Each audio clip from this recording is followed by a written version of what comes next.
Hey everyone, welcome back to the channel. In today's video, I'm going to show you how to get Spotify Premium student discount. So for this, first of all, what you have to do is you have to go to this Spotify student page. Just open your browser and you can go to there just by simply searching that into your Google. Just search for this Spotify for students and then tap on it. And now as you can see, get 1 month free. Just tap on it. If you don't already have an account, you are going to sign up, which you will find at the very bottom. If you do have an account that you want to register as a student account, you can just put in your information there. I'm going to click on this login with Google. Otherwise, you have to enter your mail, password, and then your date of birth. Now tap on this next.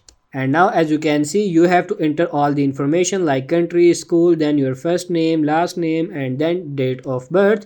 After that, you have to enter your email address. As you can see, the student email address is preferred. Then you have to select your country and then enter the number. Now you have to tap on this checkbox to accept these terms and conditions. If you don't accept this, you won't be able to sign up. After that, tap on this next and you are good to go. So that's pretty much it for this video. I hope this video was helpful. If it is, like it and subscribe to the channel. Thank you.